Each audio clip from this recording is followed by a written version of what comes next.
ನಮಸ್ತೆ, ನನ್ನ ಹೆಸರು ಕೃಷ್ಣಮೂರ್ತಿ ಗಣಿಂಗ್ನವರು ಅಂತೇಳಿ ದಲಿತ ವಿದ್ಯಾರ್ಥಿ ಒಕ್ಕೂಟದ ಅಧ್ಯಕ್ಷ ಮಾತಾಡ್ತಾ ಇದ್ದೀನಿ. ಸೊ ಏನು ಇವತ್ತು ಒಳ ಮೀಸಲಾತಿ ಹೋರಾಟವನ್ನು ನಾವು ಮಾಡ್ತಾ ಇದ್ದೇವೆ. ಕಳೆದ 20 ದಿನದಿಂದ ನಿರಂತರವಾಗಿ ಹೋರಾಟ ಮಾಡ್ತಾ ಇದ್ದೀವಿ.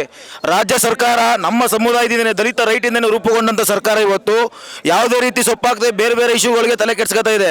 ನಮ್ಮ ಸಮಾಜ ಇವತ್ತು, ನಮ್ಮ ಸಮಾಜದ ಎಲ್ಲ ವಿದ್ಯಾರ್ಥಿಗಳಾಗಿರ್ಬೋದು, ಹುದ್ದೆಲಿರ್ತಕ್ಕಂಥವ್ರಾಗಿರ್ಬೋದು, ಕೆಲಸ ಬಿಟ್ಟು ಇವತ್ತು ಹೋರಾಟ ಮಾಡ್ತಾ ಇದ್ದೀವಿ. ನಮ್ಮ ಪರವಾಗಿರಬೇಕಾದ ಸರ್ಕಾರಗಳು ನಮ್ಮ ಓಟನ್ನೇ ತಗೊಂಡು ನಮ್ಮ ಅಸ್ತಿತ್ವವನ್ನು ಇವತ್ತು ಬುಡಮೇಲು ಮಾಡ್ತಾ ಇದೆ. ಇದಕ್ಕೆ ಸರ್ಕಾರವಾಗಿ ನೇರ ಹೊಣೆ ಏನು SCPD SB ಹಣದಲ್ಲಿ 51,000 ಕೋಟಿಗಳನ್ನು ಎತ್ಕೊಂಡು ಮಹದೇವಪ್ಪನವರು ನಮ್ಮ ಸಮುದಾಯನ ಆರ್ಥಿಕವಾಗಿ ಕೊಂದ್ರಿ. ನಮ್ಮ ಸಮುದಾಯದ ಮಹದೇವಪ್ಪ ಅವರು, ಸನ್ಮಾನ್ಯ ಶ್ರೀ ಸಿದ್ದರಾಮಯ್ಯನವರು 51,000 ಕೋಟಿ ರೂಪಾಯಿಗಳು ಎತ್ಕೊಳ್ಳೋದ್ರ ಮುಖಾಂತರ ಆರ್ಥಿಕವಾಗಿ ಕೊಂದಿದ್ದೀರಾ, ಮತ್ತೆ ಸಾಮಾಜಿಕವಾಗಿ ಕೊಲ್ಲ ಕೊಟ್ಟಿದ್ದೀರಾ. ದಲಿತರು ಒಳಗಡೆ ಈಗ A B C ಮಾಡಿದ್ದೀರಾ. 3 ಹುದ್ದೆಗಳಿಗಿಂತ ಜಾಸ್ತಿ ಬಂದರೆ A1 C1 B1 ಅಂತ ಬರುತ್ತೆ. ಒಂದೇ ಒಂದು ಹುದ್ದೆ ಬಂದಾಗ ಈ ಹುದ್ದೆನ ಯಾರು ಕೊಡ್ತೀರಾ? SC ಒಳಗಡೆ ಇಂಥ ಪರ್ಟಿಕ್ಯುಲರು ಇಂಥ ಸಮುದಾಯಕ್ಕೆ ಕೊಡಬೇಕಂತ ಡಿಸೈಡ್ ಮಾಡೋಕ್ಕೆ ನೀವ್ಯಾರು? ನೀವು ಕಾನೂನಾ? ನೀವು 5 ವರ್ಷ 10 ವರ್ಷ ಇರ್ತೀರ, ಹೋಯ್ತೀರಾ. ನಿಮ್ಮ ಅವಧಿ ಬರೀ 5 ವರ್ಷ. CM ಆಗಲಿ, PM ಆಗಲಿ, MP ಆಗಲಿ, MLA ಆಗಲಿ 5 ವರ್ಷ ಇರ್ತೀರ, ಹೋಯ್ತೀರಾ. ನೀವು ಅಂತಿಮವಾಗಿ ನೀವೇನು ಕಾನೂನಲ್ಲ, ಅದನ್ನು ಡಿಸೈಡ್ ಮಾಡಬೇಕಾಗಿರೋದು ಕೋರ್ಟು. ಅದಕ್ಕೂ ಮೊದಲೇ ನೀವು ಯಾಕೆ ಇಂಥ ವರ್ಗಕ್ಕೆ ಅದನ್ನು ಸೀಮಿತವಾಗಿರ್ಬೇಕು ಅಂತ ಇರ್ತೀರಾ? ಅದನ್ನು ಜನರಲ್ ಸೀಟ್ ಮಾಡಿ ಯಾರು ಮೆರಿಟಲ್ಲಿ ಇರ್ತಾರೆ ಅವರು ಅದನ್ನು ಕನ್ಸಿಡರ್ ಮಾಡಬೇಕು. ಮೆರಿಟ್ ಮೇಲೆ ಆ ಹುದ್ದೆನ ಕೊಡಬೇಕು. DC AC ಹುದ್ದೆಗಳು 10 ಹುದ್ದೆ 20 ಹುದ್ದೆ ಬರಲ್ಲ.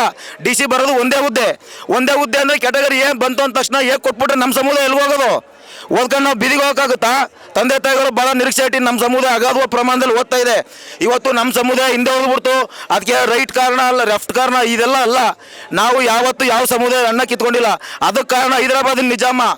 ಅತಿ ಹೆಚ್ಚುವಾಗಿ ಹೈದರಾಬಾದ್ ಕರ್ನಾಟಕದಲ್ಲಿ ನೀವಿದ್ದೀರಾ, ಅದು ಅಭಿವೃದ್ಧಿ ಹೊಂದಿಲ್ಲ. ಹಾಗಾಗಿ ನೀವು ಅದನ್ನು ಹೈದರಾಬಾದ್ ನಿಜಾಮರನ್ನ ಕ್ವಶನ್ ಕೇಳಬೇಕು. ನಾವು ಮೈಸೂರು ಕರ್ನಾಟಕದಲ್ಲಿ ಇದ್ದೀವಿ. ನಾಲ್ವಡಿ ಕೃಷ್ಣರಾವ್ ಜೋಡಿ ಎಲ್ಲ ವ್ಯವಸ್ಥೆಗಳು ಮಾಡಿಕೊಟ್ಟಿದ್ದಾರೆ. ಹಾಗಾಗಿ ನಾವು ಚೆನ್ನಾಗಿ ಬದುಕ್ತಿದ್ದೀವಿ. ಸಿದ್ದರಾಮಯ್ಯನವರೇ, ದಲಿತ ರೈಟು ಇಡೀ ಕರ್ನಾಟಕದಲ್ಲಿ ಅತಿ ಹೆಚ್ಚಿರೋರು ನಾವೇನೆ. 98 ಕ್ಷೇತ್ರಗಳಲ್ಲಿ ವಿ ಆರ್ ಡಿಸೈಡರ್ಸ್. ನಾವು ಯಾರಿಗೆ ಓಟ್ ಹಾಕ್ತೀವಿ ಅವರೇ ಗೆಲ್ಲೋದು. ನಮ್ಮನ್ನು ವಿರೋಧ ಕಟ್ಕೊಂಡು ಯಾವುದೇ ಸರ್ಕಾರ ಅಧಿಕಾರಕ್ಕೆ ಬರೋಕ್ಕಾಗದೇ ಇಲ್ಲ. ಅಲ್ಟಿಮೇಟ್ಲಿ ಇದು ತಲೆಯಲ್ಲಿರಲಿ ನಿಮಗೆ. ಈ ಒಡೆದಾಳ ನೀತಿನ ಬಿಟ್ಬಿಟ್ಟು ನಮ್ಮ ಸಮುದಾಯಕ್ಕೆ ನೀವು ನ್ಯಾಯನ ಕೊಡಲೇಬೇಕು. ಮುಂದಿನ ದಿನ ಸನ್ಮಾನ್ಯ ಶ್ರೀ ಮಹದೇವಪ್ಪನವರು ಏನಾದ್ರು ಮೈಸೂರಿಗೆ ಬಂದರೆ ದಲಿತ ವಿದ್ಯಾರ್ಥಿ ಒಕ್ಕೂಟ ಇರ್ಬೋದು, ಬಲಗೈ ಒಕ್ಕೂಟಗಳಿರ್ಬೋದು, ಎಲ್ಲ ಒಕ್ಕೂಟ ನಿಮ್ಮ ಮನೆಗೆ ಗೆರವು ಹಾಕ್ತೀವಿ, ಮುತ್ತಿಗೆ ಹಾಕ್ತೀವಿ. ಸಿದ್ದರಾಮಯ್ಯ ಅವರು ಬಂದರೂ ಮುತ್ತಿಗೆ ಹಾಕ್ತೀವಿ. ನಮಗೆ CM PM MP MLA ಯಾರನ್ನೂ ನಾವು ಲೆಕ್ಕ ಇಡಲ್ಲ. ನಮಗೆ ಸಮುದಾಯನೇ ಅಂತಿಮ. ಸಮುದಾಯದ ನಾಯಕರು ನೀವು ಸ್ಟೇಟ್ಮೆಂಟ್ ಕೊಡೋದು ಎಲ್ಲ ಮುತ್ಕೊಂಡಿದ್ದೀರಾ. ಕೇಳಿದ್ರೆ ಒಬ್ಬ ನಾನು ಇಂಗ್ಲೆಂಡ್ಲಿದ್ದೀನಿ ಅಂತಾನೆ, ಒಬ್ಬ ಸ್ವಿಟ್ಜರ್ಲೆಂಡ್ಲಿದ್ದೀನಿ ಅಂತಾನೆ. ನೀವು ಬರೀ ಸುತ್ತಾಡಕ್ಕೆ ಇದ್ದೀರಾ. ನೀವು ಮೊದಲು ಸಮುದಾಯದವರು ದಯಮಾಡಿ ಓಡಾಡೋದು ಹಿನ್ನೆಲೆ ಇರ್ತಕ್ಕಂಥ ನಾಯಕರುಗಳನ್ನ ಇನ್ಮೇಲೆ ಬೆಂಬಲಿಸಿ. ಯಾರು MP ಮಕ್ಕಳು MLA ಮಕ್ಕಳು ಅಂತ ಅವ್ರು ಟಿಕೆಟ್ ಕೊಟ್ಬಿಟ್ಟು ಅವ್ರಿಗೆ ಓಟ್ ಹಾಕ್ಬಿಡಿ. ಅವ್ರಿಗೆ ಇದ್ರ ಅರಿವಿಲ್ಲ. ಹಾಗಾಗಿ ಅವ್ರು ಯಾರಿಗೂ ರಾಜಕೀಯ ಬೇಕಾಗಿಲ್ಲ. ಅವರು ಯಾವುದೇ ಸರ್ಕಾರಿ ಹುದ್ದೆಗಳ ಮೇಲೆ ಅವ್ರು ನಿರಂತರವಾಗಿ ಡಿಪೆಂಡ್ ಆಗಿಲ್ಲ. ಹಾಗಾಗಿ ಈ ಹೋರಾಟಗಳವ್ರು ಬರಲ್ಲ. ಸರ್ಕಾರಿ ಹುದ್ದೆಗಳು ಬೇಕಾದ್ರೆ ನಮ್ಮಂಥ ಬಡವ್ರಿಗೆ. ಹಾಗಾಗಿ MP MLAಗಳು ಇವತ್ತು ಬಂದು ಬೀದಿಗಳಿಲ್ಲದೆ ಇದ್ದರೆ ಮುಂದಿನ ದಿವಸ ದಲಿತ ಅಂತ ಹೆಸರು ಹೇಳ್ಕೊಂಡು, ಅದು ವಲಯ ಅಂತ ಹೆಸರು ಹೇಳ್ಕೊಂಡು, ವಲಯ ಲೀಡರ್ಶಿಪ್ನ ನೀವೇನಾದ್ರು ಮಾಡೋಕ್ಕೆ ಬೀದಿಗೆ ಬಂದರೆ ನಿಮ್ಮ ತಕ್ಪಾಡನ್ನು ನಾವು ಚುನಾವಣೆ ಸಂದರ್ಭದಲ್ಲಿ ಕಲಿಸಬೇಕಾಗುತ್ತೆ. ಇದನ್ನು ನಿಮಗೆ ಮೈಂಡಲ್ಲಿ ಇರಲಿ. ಜೈ ಭೀಮ್. ನಮಸ್ಕಾರ, ನನ್ನ ಹೆಸರು ಡಾಕ್ಟರ್ N ಮಲ್ಲಿಕಾರ್ಜುನ್ ಅಂತ. ನಾನು ಮಾತಾಡೋ ವಿಚಾರ ಒಂದೆರಡು ವಿಚಾರ.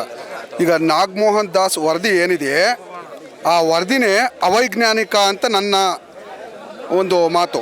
ಕಾರಣ ಏನು ಅಂತಂತಂದರೆ, ಆ ವರದಿ ಪ್ರಕಾರ 3 ಗ್ರೂಪ್ನ ಮಾಡಿದ್ದಾರೆ. ಮೊದಲು 5 ಗ್ರೂಪ್ ಇತ್ತು. 5 ಗ್ರೂಪ್ನ ಎಲ್ಲ ಗ್ರೂಪ್ಗಳನ್ನ ಮರ್ಜ್ ಮಾಡಿ 3 ಗ್ರೂಪ್ ಮಾಡಿದ್ದಾರೆ. ಪ್ರವರ್ಗ 1, ಪ್ರವರ್ಗ 2, ಪ್ರವರ್ಗ 3 ಅಂತ. ನೀವು 3 ಗ್ರೂಪ್ನಲ್ಲಿ ಅದರಲ್ಲಿ ಈಗ ಬಿಂದು ಪ್ರಕಾರ ಹೋದರೆ 1 ಪೋಸ್ಟು 2 ಪೋಸ್ಟು ಮಿನಿಮಮ್ ಒಂದು 7-8 ಪೋಸ್ಟ್ ಬಂದರೂ ಪ್ರವರ್ಗ ಹೇಗೆ ಹೋಗುವಂಥ ಕೆಲಸವನ್ನು ಮಾಡಿದ್ದಾರೆ. ಹಾಗಾದರೆ ಪ್ರವರ್ಗ B SC ಜಾತಿ ಅಲ್ವಾ? ಅದು ಪ್ರವರ್ಗ C SC ಜಾತಿ ಅಲ್ವಾ? ಪ್ರವರ್ಗ Cಯಲ್ಲಿ ಅರಮಾರಿ ಜನಾಂಗ ಇದ್ದಾರಲ್ಲ, ಹಾಗಾದರೆ ಅವರು ಸಾಮಾಜಿಕವಾಗಿ, ಶೈಕ್ಷಣಿಕವಾಗಿ, ಆರ್ಥಿಕವಾಗಿ ಮುಂದೆ ಇದ್ದಾರಾ? ದಯಮಾಡಿ ನಾವು ಮೈಸೂರಿನಲ್ಲಿ 10 ದಿನ ಆಯಿತು ಪ್ರತಿಭಟನೆ ಮಾಡಿ. ರಾಜ್ಯ ಸರ್ಕಾರದ ಎಲ್ಲ ನಾಯಕರು, ನಮ್ಮ ದಲಿತ ನಾಯಕರು ಯಾರೂ ಇದ್ರ ಬಗ್ಗೆ ಒಂದು ಮಾತನ್ನು ಸಹ ಆಡ್ತಿಲ್ಲ. ನಿನ್ನೆ ಮಾದಿಗರ ಸಮಾಜದಿಂದ ಎಲ್ಲರೂ ಹೋಗಿ ರಾಜ್ಯಪಾಲರಿಗೆ ಮನವಿಯನ್ನು ಕೊಟ್ಟಿದ್ದಾರೆ. ನೀವು ನಮ್ಮಿಂದ ಗೆದ್ದು ನೀವು ನಮ್ಮ ಬಲಗೈ ಸಮುದಾಯನ ಪ್ರತಿನಿಧಿಸಿ ನೀವು ಗೆದ್ದು ಬಂದವರು ನಮ್ಮ ಬಲಗೈ ಸಮುದಾಯದ ಪರವಾಗಿ ಯಾಕೆ ನಿಲ್ತಿಲ್ಲ? ನಿಮ್ಮ ಮೇಲೆ ನಮಗೆ ತುಂಬ ಒಂದು ರೀತಿ ಅನುಮಾನ ಇದೆ. ಮತ್ತು ಮುಂದಿನ ದಿನಗಳಲ್ಲಿ ನಿಮಗೂ ಸಹ ತಕ್ಪಾಠ ಕಲಿಸುವಂಥ ಅವಕಾಶಗಳು ನಮ್ಮ ಮೇಲಿದೆ. ಖಂಡಿತ ಕಲಿಸ್ತೀವಿ. ಕಾರಣ ಏನು ಅಂತಂದರೆ, ಒಂದೆಡೆ ಉದ್ಯೋಗ ಆದರೆ ನಾವು ಶೈಕ್ಷಣಿಕವಾಗಿ ನಮ್ಮ ಮಕ್ಕಳು ಓದಬಾರ್ದು ಅನ್ನೋ ಒಂದು ಹುನ್ನಾರವನ್ನು ಮಾಡಿ ಆ ನಾಗಮೋಹನ್ ದಾಸ್ ವರದಿನ ನೀವು ಸರ್ಕಾರಕ್ಕೆ ಸಬ್ಮಿಟ್ ಮಾಡಿದಿರಲ್ಲ ನಮ್ಮ ಮಕ್ಕಳು. ಹಾಗಾದರೆ ನಾವು ಹಿಂದೆ ಇವರು ಓದಿದ್ದಾರೆ, ಬಲಗೈ ಸಮುದಾಯವರು ಓದಿದ್ದಾರೆ, ಮತ್ತು C ಸಮುದಾಯದವರು ಓದಿದ್ದಾರೆ ಅಂತ ಹೇಳ್ತೀರಾ. ಆದರೆ ಎ ಸಮುದಾಯದವರು ಯಾರು ಓದಿಲ್ವಾ? ಅವರು ಓದಿದಾರಲ್ಲ, ಅವ್ರಿಗೂ ಉದ್ಯೋಗ ಸಿಕ್ಕಿದೆಯಲ್ಲ, ಅವರು ಉದ್ಯೋಗದಲ್ಲಿದ್ದಾರೆ. ಎ ಗ್ರೂಪ್ನವರು ಇದ್ದಾರೆ. ಆದರೆ ಹೆಚ್ಚಿನ ಪ್ರಮಾಣದಲ್ಲಿ ಬಲಗೈ ಸಮುದಾಯ ಇದೆ ಅಂದ್ಬಿಟ್ಟು ಈಗ ಹಿಂದಾಗಿರೋ ವರದಿನ ಯಾವುದೇ ವರದಿ ಜಾರಿ ಆದರೆ ಮುಂದಿನ ದಿನಗಳು ತಗೋತಾರೆ. 25ರಿಂದ ಜಾರಿ ಆದರೆ ಮುಂದಿನ ದಿನಗಳಿಂದ ಒಬ್ಬ ವ್ಯಕ್ತಿ ಹೇಳ್ತಾರೆ, ವಕೀಲರಾದಂಥ ತರುಣ್, ನೀವು ಹಿಂದೆ 30 ವರ್ಷದಿಂದ ಅನುಭವಿಸಿದ್ದೀರಾ, ನಮಗೆ 30 ವರ್ಷ ಬಿಟ್ಕೊಡಿ ಅಂತ. ಯಾವ ರೀತಿಯಲ್ಲಿ ಬಿಟ್ಕೊಡೋಕ್ಕಾಗುತ್ತೆ? ಹಾಗಾದರೆ ಅವ್ರು ಬಿಟ್ಕೊಡ್ತಾರೆ ಅಂದ್ಬಿಟ್ಟು ನಮ್ಮ ಮಕ್ಕಳನ್ನ ನಾವು ಹಾಗಾದರೆ ಮತ್ತೆ ಜೀತ ಪದ್ಧತಿ ಕಳಿಸೋಣ? ಇಲ್ಲಿ ಬಾಬಾ ಸಾಹೇಬ್ರ ಸಂವಿಧಾನ ಇರೋದು. ಸಂವಿಧಾನದ ಆಸೆ ಇದ್ದಂತೆ ಎಲ್ರಿಗೂ ಶಿಕ್ಷಣ ಬೇಕು, ಉದ್ಯೋಗ ಬೇಕು. ಹಾಗಾಗಿ ನೀವು ಒಂದು ವೇಳೆ ನೀವು ಸಮ ಪ್ರಮಾಣದಲ್ಲಿ ಈ ಒಂದು ಉದ್ಯೋಗವನ್ನು ನೀವು 3 ಯಾವುದು ಈಗೇನು 6, 5 ಇದೆ ಅದನ್ನು ನೀವು ಜಾರಿ ಮಾಡಲಿಲ್ಲ ಅಂದರೆ ರಾಜ್ಯಾದ್ಯಂತ ಉಗ್ರ ಪ್ರತಿಭಟನೆ ಮಾಡಬೇಕಾಗುತ್ತೆ. ಇದು ಎಚ್ಚರಿಕೆ ಗಂಟೆ. ನಮ್ಮ ರಾಜಕೀಯ ನಾಯಕರಿಗೆ ಹೇಳ್ತಿರೋದು ಇದು ಎಚ್ಚರಿಕೆ ಗಂಟೆ. ಇಲ್ಲ ಅಂದರೆ ಮುಂದಿನ ದಿನಗಳಲ್ಲಿ ನಿಮಗೆ ಖಂಡಿತ ತಕ್ಪಾಠವನ್ನು ಬಲಗೈ ಸಮುದಾಯ ಇವತ್ತೇನು ಕಾಂಗ್ರೆಸ್ ಸರ್ಕಾರ ಬರಲಿಕ್ಕೆ ಬಲಗೈ ಸಮುದಾಯ ಕಾರಣ ಆಗಿದೆಯೋ ಅದೇ ರೀತಿಯಲ್ಲಿ ಕಾಂಗ್ರೆಸ್ ಸರ್ಕಾರ ಮೂಲೆ ಗುಂಪಾಗಲಿಕ್ಕೂ ಬಲಗೈ ಸಮುದಾಯ ಕಾರಣ ಆಗುತ್ತೆ ಅಂತ ಇದೊಂದು ಎಚ್ಚರಿಕೆ ಗಂಟೆಯನ್ನು ನಾನು ಈ ಮಾಧ್ಯಮದ ಮೂಲಕ ತಮಗೆ ನಾನು ಬಿತ್ತರಿಸ್ತೀನಿ. Doctor BK. ಜ್ಞಾನಪ್ರಕಾಶ್, ಅತಿಥಿ ಉಪನ್ಯಾಸಕರ ಸಂಘದ ಗೌರವ ಕಾರ್ಯದರ್ಶಿಗಳಾಗಿ ಕೆಲಸ ಮಾಡ್ತಾಯಿದ್ದೀನಿ ನಾನು. ಈಗ ಸಮಸ್ಯೆ ಆಗಿದೆ, ಈಗ ಉಂಟಾಗಿದೆ, ಈಗ ಇದ್ರ ಬಗ್ಗೆ ನೀವು ಪ್ರತಿಭಟನೆ ಬೇರೆ ಮಾಡ್ತಾ ಇದ್ದೀರಾ.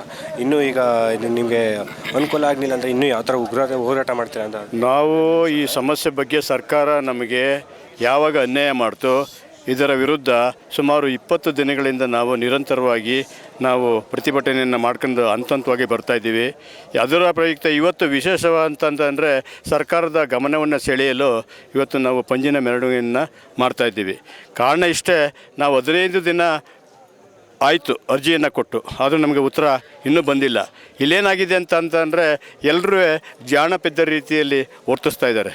ಕಾಂಗ್ರೆಸ್ ಆಡಳಿತ ನಡೆಸುವಂಥ ಸಚಿವ ಸಂಪುಟದಲ್ಲಿ ನಾಳೆ ಇದೆ, ಅದನ್ನು ಇಟ್ಟು ಅವರು ನಮಗೆ ಸಾಮಾಜಿಕವಾಗಿ ಅಂದರೆ ಕೂಲಂಕುಷವಾಗಿ ಅಧ್ಯಯನವನ್ನು ಮಾಡಿ ಏನು ಈಗ 6, 6, 5 1 ಅಂತ ಇದೆ, ಅದನ್ನು ನ್ಯಾಯವನ್ನು ದೊರಕಿಸಿಕೊಟ್ರೆ ನಾವು ಈ ಸರ್ಕಾರದ ಪ್ರತಿಭಟನೆಯನ್ನು ಕೈಬಿಡ್ತೀವಿ. ಬಟ್ ಈ ಬಿಂದು ರೋಸ್ಟರ್ ಇದೆಯಲ್ಲ ಅದನ್ನು ಮೊದಲು ಕಿತ್ತಾಕಬೇಕು. ಅದರಿಂದನೇ ತುಂಬ ಅನ್ಯಾಯ ಆಗಿರೋದು.